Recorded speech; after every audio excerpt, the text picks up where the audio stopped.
US President Donald Trump has escalated threats in the Strait of Hormuz while Pakistani mediators wait for Tehran to respond with a proposed peace plan. In a Truth Social post, Donald Trump says, "I have ordered the United States Navy to shoot and kill any boat that is putting mines in the waters of the Strait of Hormuz. There is to be no hesitation. Additionally, our mine sweepers are clearing the strait right now. I am hereby ordering that activity to continue, but at a tripled up level." Well, Trump posted that after the U.S. military said it had raided a vessel linked to Iran in the Indian Ocean.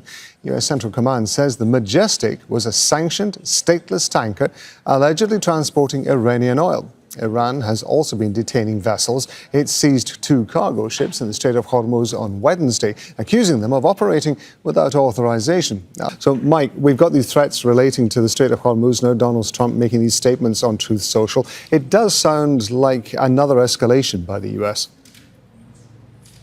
Well, the Iranians would contend that the blockade itself was the initial escalation. What happened subsequent to that is ongoing operations by the United States.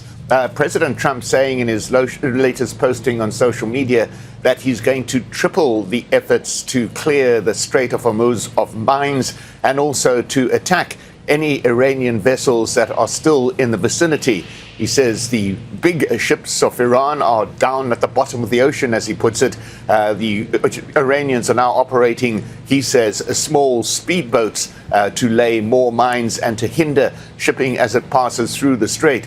But certainly President Trump upping the ante in a way by doubling down on his threats to police the Strait of Hormuz and to take action against any Iranian attempts at keeping it closed. That appears futile at present. Mike, let's talk about the wider picture just for a second. The U.S. saying it's not set a firm deadline for the Iranian proposal to the extended ceasefire, for Iran to come back with a response to all of this. What do we make of this strategy? Well, the White House did say yesterday that there is no timeline to this, to the extension of the ceasefire, saying that it is entirely up to President Trump to decide when enough is enough or until a deal is put in place. So this is an open-ended, extended ceasefire in effect.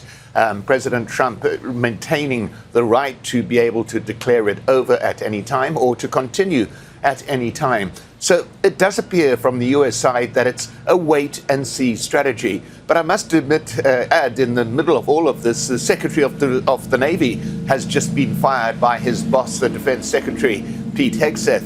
John Phelan was fired by telephone in the past 24 hours, shortly after giving evidence to a congressional committee.